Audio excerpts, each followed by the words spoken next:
মার্কিন সামরিক ঘাঁটির বদলে ইরানের সরাসরি নিশানায় এবার আমেরিকার প্রতাপশালী প্রযুক্তি বিশ্ব।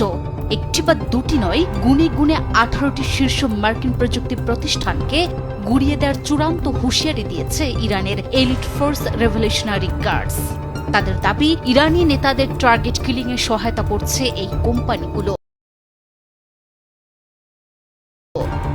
এপ্রিল থেকেই এই ধ্বংসযজ্ঞ শুরুর দিনক্ষণ ঘোষণা করে কর্মীদের দ্রুত কর্মস্থল ত্যাগের চরমপত্র দিয়েছে ইরান।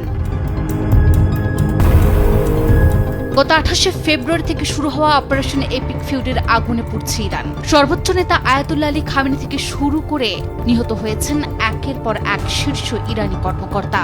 আর এই রক্তক্ষয়ী হত্যাকাণ্ডের নেপথ্যে সরাসরি দায়ী করা হচ্ছে সিলিকন ভ্যালির প্রযুক্তি সম্রাটদের।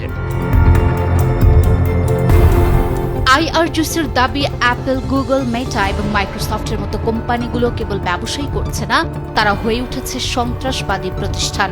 তাদের অভিযোগ, মার্কিন গোয়েন্দাদের হাতে ইরানি নেতাদের সুনির্দিষ্ট অবস্থান এবং গতিবিধির তথ্য তুলে দিয়েছে এই টেক জয়েন্ট রাই। আর তাই এবার সরাসরি উঠছে আঘাত হানার প্রস্তুতি নিচ্ছে তারা।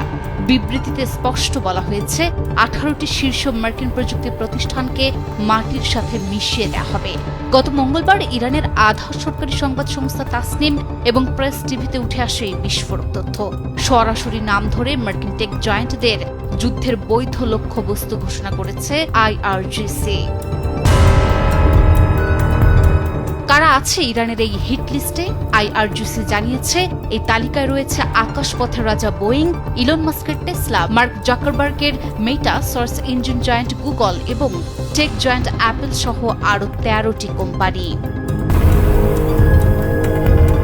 আইআরজিসির পক্ষ থেকে এই কোম্পানিগুলোর কর্মীদের অবিলম্বে কর্মস্থল ছেড়ে জীবন নিয়ে পালানোর নির্দেশ দেওয়া হয়েছে। এমনকি সাধারণ মানুষকে সতর্ক করে বলা হয়েছে, এই টার্গেট করা ভবনগুলোর 1 কিলোমিটার ব্যাসার্ধের ভেতর থাকা মানেই অবধারিত মৃত্যু।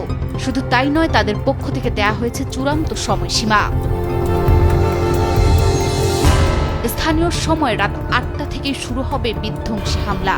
বাংলাদেশ সময় রাত 10:30। গোটা বিশ্বের চোখ এখন ঘড়ির কাঁটার দিকে। প্রশ্ন এখন একটাই, ইরান কি সত্যি আমেরিকার এই অভেদ্য দুর্গগুলোতে হামলা চালাবে?